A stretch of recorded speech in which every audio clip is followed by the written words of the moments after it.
Class 7 তোমাদের জন্য second summative ইভ্যালুয়েশনের প্রশ্ন নিয়ে আবার চলে এসেছি।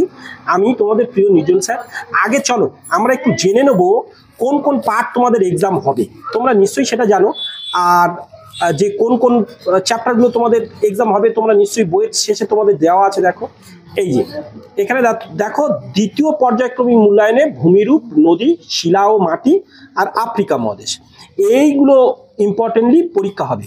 কিন্তু কোনো স্কুল যদি মনে করে আরও কোনো চ্যাপ্টার যদি বাকি থেকে তাকে অ্যাড করতে পারেন, কিন্তু আমি এই অনুযায়ী তোমাদের বলছি।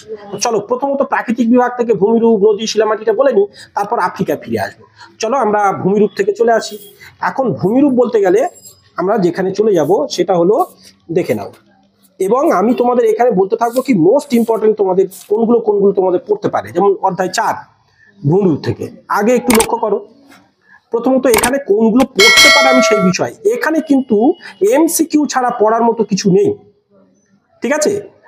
তো এইখানে এই চ্যাপ্টার মতো পড়বে যে এরকম কিছু নেই, কিন্তু এইখানে একটা পড়তে পারে। এই যে পাতগুলো কোন স্তরের উপর ভাসছে, প্রথমত হলো অ্যাসথেনোস্ফিয়ার স্তরের উপর, এইটা মোস্ট ইম্পর্টেন্ট। এইখান থেকে দেখো এই যে একটা অভ্যন্তরীণ প্রক্রিয়া বাইরের শক্তির দ্বারা ভূমিরূপ, যদি এখানে একটা প্রশ্ন পড়ে যে পৃথিবীর এই যে ভূমিরূপগুলো সৃষ্টি হয় কিসের দ্বারা, মূলত দু রকম শক্তির দ্বারা, এইটুকু একটা বলতে হবে। আর এইখানে দেখো, এইখানে সাধারণত এই যে কি করে এই ভূমিরূপের বিভিন্ন ধরনের মহাদেশ বা মহাসাগর সৃষ্টি হয়েছিল একটা বড় কোশ্চেন সেখানে দিয়ে দেয়, ঠিক আছে? এই পার্টটা। আচ্ছা, আমার কিন্তু লাইটের অভাব আছে এখানে, যে আমি ক্লাস থেকে করছি তাই এত কালো কালো লাগছে। তো যাই হোক, তবু তোমাদের জাস্ট আলোতে তোমাদের পিকচারটা পরিষ্কার বুঝতে পারলেই হলো। এইখানে চলে এসো। এইখানে বলবে না যে একটি এই যে নবীন আর প্রাচীন ভঙ্গিল পর্বতের, এইখানে দেখো তো হিমালয়, আল্পস বা আলপস যে যাই বলো, তো এইটা হচ্ছে এই পর্বতগুলো সাধারণত দেখো এইগুলো হচ্ছে নবীন ভঙ্গিল পর্বত, পরীক্ষায় পড়বে। আর যদি বলে একটি প্রাচীন ভঙ্গিল পর্বতের উদাহরণ দিতে, তখন বলবে আরাবল্লী। তখন কি বলবে? তোমরা বলবে আরাবল্লী। তো বুঝতে পারছো? তো এই দুটোর মধ্যে কিন্তু একটা মোস্ট ইম্পর্টেন্টলি পড়ে। আচ্ছা, আরো একটা ভালো করে বুঝে নাও, এশিয়া মহাদেশের তো হিমালয়, ইউরোপের আল্পস বা আলপস যা বলো, উত্তর আমেরিকার রকি, দক্ষিণ আমেরিকার আন্দিজ। তোমাদের কিভাবে পড়বে জানো এটা? হয়তো তোমাদের এমসিকিউ দিয়ে বললো যে আন্দিজ হলো একটি ভঙ্গিল স্তূপ, না গ্রস্ত উপত্যকা, না আগ্নেয় পর্বত, তা তোমার নিশ্চয়ই সেটা লিখতে হবে ভঙ্গিল পর্বত। তাছাড়া বলবে আবার আন্দিজ পর্বতমালা হলো, এইবার দেশগুলোর নাম বলবে, দক্ষিণ আমেরিকার, উত্তর আমেরিকার, ভারতের, না তোমার বলবে ইউরোপের, তখন তোমাদের বলতে হবে ধর দক্ষিণ আমেরিকা। তাই তোমাদের এই পাঠগুলো কিন্তু এড়িয়ে গেলে চলবে না, এইখান থেকে এই পর্বটা তোমাদের ভালো করে মুখস্থ করতে হবে। বুঝতে পারছি এর মধ্যে এই জিনিসগুলো। এইবার তোমরা এখানে চলে এসো। এই যে এইখানে একটা কথা আছে, এই যে ভঙ্গিল কথার অর্থ কি? ধরো ভাঁজ পড়ে পড়ে সৃষ্টি হয় এই ভঙ্গিল পর্বত। তো এখানে একটা ভঙ্গিল শব্দের অর্থ ভাঁজ, যেটা এখানে। আচ্ছা, স্তূপ পর্বত দেখো কিসের জন্য সৃষ্টি হয়? ভূ আলোড়নের ফলে সৃষ্টি হয় এটা কিন্তু, ঠিক আছে? আর স্তূপ পর্বতের মধ্যেও ওই উদাহরণগুলো তোমাদের কিন্তু মনে রাখতে হবে। ওখানে আবার সেই তোমাদের কিন্তু উদাহরণ, এই জার্মানির ব্ল্যাক ফরেস্ট, ভারতের সাতপুরা, ফ্রান্সের ভোজ, এইগুলোই, ঠিক আছে? স্তূপ পর্বতের মতো এখানে। তো অর্থাৎ তোমরা এই জিনিসগুলো এখান থেকে কিন্তু ওই এমসিকিউ করে দিতে পারে। এইখানে দেখো আবার এই শঙ্কুর মতো এক রকমের পর্বত সৃষ্টি হয়, আগ্নেয় পর্বত যেটা এখানে বলছে, জমা হয় শঙ্কুর মতো। তাহলে যদি বলে কোন পর্বত শঙ্কুর মতো দেখতে, তাহলে আগ্নেয় পর্বত, এটা মনে রাখতে হবে। আর এই অর্থাৎ তোমাদের বারবার বলছি, এইটুকু উদাহরণগুলো, এই যে আগ্নেয় পর্বতের উদাহরণ, এই যে এখান থেকে স্তূপ পর্বতের উদাহরণ, আর একটু আগে ভঙ্গিল পর্বতের এখান থেকে বললাম, এইগুলো কিন্তু তোমরা বাদ দিয়ে কখনোই এক্সামে বসতে যেও না। কারণ এইখান থেকে কিন্তু তোমাদের বারবার বলছি, এইখানে কিন্তু তোমাদের সব এমসিকিউ কিন্তু ভেঙে ভেঙে তৈরি করে দেবে। অর্থাৎ এখানে এই পর্বটুকু পর্যন্ত কেউ বাদ দিয়ে যাবে না। আচ্ছা, এইখানে একটা 1 নম্বরের কোশ্চেন হিসাবে আসতে পারে, যেমন এই পর্বত উপত্যকা, পর্বত চূড়া, এর মধ্যে তেমন খুব একটা গুরুত্বপূর্ণ না হলেও এই পর্বত গ্রন্থি কাকে বলে এটা দিয়ে দিতে পারে এইরকম। চলো আমরা একটু পরের পেজে আলোচনা করে দিই। এই যে ছকটা বলছি, এই ছকটা অনেক সময় মিলিয়ে দিতে বলে, এইটা একটু মিলিয়ে নেবে। আচ্ছা, এইবার চলে এসো, এইবার পর্বত বেষ্টিত মালভূমি বা এই পর্বটাকে দেখো। আমি তোমাদের একটা কথা বলি, ভালো করে কথাটাকে গুরুত্ব বোঝো। মালভূমি মানে কি জানো?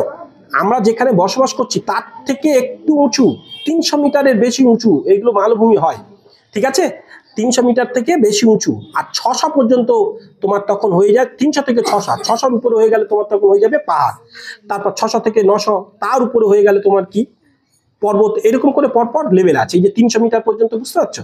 তো কিন্তু কথাটা হলো পর্বত বেষ্টিত একটা মালভূমি, যেটা অনেকটা একটু উঁচু মতো, 300 মিটারের উঁচু, তাকে যদি পর্বত দিয়ে মাঝখানটা এইরকম দেখতে পাচ্ছ সমান, এখানে ঘর বাড়ি বাঁধা যায়, কিন্তু এই দিকটা উঁচু ঢালু, দেখো এপারও আছে এপারও আছে, তারপর চারদিকে যদি এরকম পর্বত দ্বারা ঘেরা থাকে তাকে পর্বত বেষ্টিত, এরকম করে একটু মনে রাখতো। কিন্তু এইখানে শর্ট কোশ্চেন কোনটা পড়বে বলতো? এই তিব্বত মালভূমি বলবে, যে পৃথিবীর বৃহত্তম মালভূমি কোনটি, বলবে তিব্বত। তার সাথে সাথে এটাকে মনে রাখবে, বলবে যে পৃথিবীর ছাদ কাকে বলে, পামির মালভূমি। এই দুটোর মধ্যে একটা 100% পড়ে, পৃথিবীর ছাদ কাকে বলে, পামির মালভূমি। আর এইখানে তোমার বলবে যে পৃথিবীর বৃহত্তম মালভূমি কোনটি, তখন বলবে তিব্বত মালভূমি, তার উচ্চতাটা একটু জেনে রাখবে এই পার্টটুকু। এইখানে চলে এসো, আবার দেখো মহাদেশীয় মালভূমি, তাহলে এই যে মালভূমি চারিদিকে কি দ্বারা ঘেরা থাকবে, মহাদেশ দ্বারা। তা ব্যাস, মহাদেশ কারা কারা, দক্ষিণ আফ্রিকা, পশ্চিম অস্ট্রেলিয়া, অ্যান্টার্কটিকা, এই যে দেওয়া আছে, গ্রিনল্যান্ড, এইগুলো জুড়ে আছে। আবার এখানে লাভা গঠিত মালভূমি, তা যে মালভূমি লাভা দিয়ে তৈরি, এখন এইটুকু বললেই তো হয়ে গেল, তাই না? লাভা মালভূমি কি যদি বলে, তা লাভা মানে কি, আগ্নেয়গিরি, মাটির তলা থেকে যখন আগুন বলকে বলকে বেরিয়ে আসবে, তার থেকে লাভা সঞ্চয় হয়ে হয়ে যেটা তৈরি হবে, তাকে কি বলবো, লাভা গঠিত মালভূমি। এই তো ব্যাস, এইটুকুই, এইরকম ভাবে মনে রাখতে হবে। আর এইখানে দেখো ব্যবিচ্ছন্ন মানে কি বলতো, ব্যবিচ্ছন্ন বলতে কেউ না কেউ বিচ্ছিন্ন করে দেবে। ধরো মনে করো এই এত বড় একটা মালভূমি আছে চারিদিকে, এই সবটাই মালভূমি, আর এখান থেকে কোনো একটা নদী বয়ে এসে এই মালভূমিকে দুভাগে কেটে ভাগ করে দিল, এপারে কিছুটা গেল এপারে কিছুটা গেল, তো এই বিচ্ছন্ন করে গেল। তাই তো নদী উপত্যকা দ্বারা যদি বিচ্ছিন্ন হয়ে যায় তাকে ব্যবিচ্ছন্ন মালভূমি বলে। এইবার তার একটু তোমার এখানে ব্যবিচ্ছন্ন মালভূমি সাধারণত এইখানে দেখো পশ্চিমবঙ্গের মালভূমি অঞ্চল ছোটনাগপুরের অংশ, তাহলে ছোটনাগপুর মালভূমি, আমাদের এই মালভূমি ছোটনাগপুরের অঞ্চল, সেইটুকু। আর এটা তো এক্ষুনি বলে দিলাম, ভারতের লাদাখ মালভূমি সবই উঁচু মালভূমির একটা উদাহরণ। এইসব কিছু না, এই পলিগঠিত। এবার সমভূমির কথা আছে, ওটা গেল মালভূমি। সমভূমি বলতে আমরা যেখানে বসবাস করি, তার সমভূমিকে পলি দ্বারা ঘেরা থাকবে, ব্যাস। যে সমভূমি পলি দিয়ে তৈরি, তা পলিটা কোথা থেকে আসবে, পলি তো নিশ্চয়ই নদীর তলা থেকে আসে, সমুদ্রের তলা থেকে, তাই তো বলেছে নদী, সমুদ্র, হ্রদ, তাই না, পলিগঠিত। তাই এই কথাটার মধ্যেই তো লুকিয়ে আছে, বানি বলা যাবে। এইবার যেমন এই এখানে একটা ভারতের সিন্ধু গঙ্গা ব্রহ্মপুত্রের সমভূমি এইরকম, এটা কিন্তু বড় একটা পলিগঠিত সমভূমি। আচ্ছা, এইখানে যেটা বলার আছে, একটা পেরিয়ে গেলাম, মালভূমি কাকে বলে দেখে নিতে পারে। আর এইখানে মালভূমিকে টেবিল ল্যান্ড বলে কেন, আমাদের পড়ার টেবিলের মতো একটু উঁচু বলে, এই পার্টটা পড়ে। এইখানে দেখো, এইখানে এবার লাভা মালভূমি, তা লাভা দিয়ে ঘেরা থাকবে, গেলে লাভা মালভূমি। লোয়েস সমভূমি, এইটা কিন্তু আলাদা করে টিকা পড়ে, লোয়েস সমভূমি। লোয়েস মানে কি জানো তো, এই যে যেমন এই মরুভূমির মধ্যে এই যে বালি বহুদূর উড়ে গিয়ে সঞ্চিত হয়, প্রকৃতপক্ষে কি জানো, ধরো মরুভূমির ভিতর দিয়ে কোনো নদী বয়ে চলে গেছিল, তা সেই মরুভূমি মানে চারিদিকে তো পুরো শুকনো রুক্ষ পরিবেশ, তা সেই নদীও শুকিয়ে গেছে। এইবার সেই নদীর মানে কি হয়েছে বলতো, সেই নদীর তলার সেই যেটা পলি, সেখানে তো আর বালি থাকতো না, সেই পলি পরবর্তীকালে শুকিয়ে এত কাঠ হয়ে গেছে, বারবার মানে প্রচন্ড ঝড়ের ফলে সেই পলি উড়ে উড়ে গিয়ে অন্য কোথাও গিয়ে নিচু জায়গায় সঞ্চিত হবে, বয়ে যেতে যেতে নিচু জায়গায় সঞ্চিত হবে, সেটা হচ্ছে লোয়েস সমভূমি। যেমন এইখানে দেখো লোয়েস সঞ্চিত হয়েছে, হোয়াং ও সমভূমি সৃষ্টি হয়েছে, যেমন এই পাটটা। তো তারপরে এবার আমরা এইখানে আসছি, এই যে এখানে বলেছে এই যে প্রেরি, দক্ষিণ আমেরিকার পম্পাস পৃথিবীর বিখ্যাত সমভূমি একটা, যেমন এইখানে এইরকম। তো এই পার্থক্য ছোট্ট ছোট্ট অংশ। এবার আমরা একটু পরে চলে যাই, পরের পেজে এখানে কিন্তু একটা পার্থক্য পড়বে। যদি বলে যে পর্বত, মালভূমি, সমভূমির মধ্যে পার্থক্য লেখো, তার 3-4টে পয়েন্ট এখান থেকে দেখবেন, এই শূন্যস্থানগুলো নিজেকে পূরণ করে নিতে হবে, জাস্ট 3-4টে দেখো। এইবার একটা যে এই যে আমাদের জীবনে ভূমিরূপের প্রভাব, এখন এইখানে ভূমিরূপগুলো তার মানে 3 রকমের, একটা পর্বত, একটা মালভূমি, একটা সমভূমি। পর্বত কি উপকার করে আমাদের জীবনে, পর্বত কি উপকার করে দেখে নাও তো। দেখো তো পর্বত আমাদের জীবনে কি উপকার করে সেই পার্টটা এখানে দিয়েছে, এখান থেকে 2-4টে দেখে নেবে। এখান থেকে হচ্ছে এটা দেখো, মালভূমি কি উপকার করে, সমভূমি কি উপকার করে, 2-1টা কিন্তু বৈচিত্র্যময় পড়বে। আচ্ছা, এইবার আমরা পরের পেজে চলে যাব, যেখানে দেখো এই ছকটা তোমরা কিন্তু একটু পূরণ করে নেবে। এখান থেকে এমসিকিউ দেবে বা শূন্যস্থান ছোট প্রশ্ন দেবে, এটা এরকম ছকের আকার দেবে না। যদি বলে পৃথিবীর ছাদ কাকে বলে, ওপারে তো দেখিয়ে এলাম, তাই না, কিন্তু এর মধ্যে 2 বা 3টে প্রশ্ন দেওয়ার চান্স ভীষণ থাকে তোমাদের, তাই ফলে এই ছকটা কেউ এড়িয়ে যাবে না। চলো এইবার চলে যাচ্ছি আমরা কোথায়, নদী থেকে।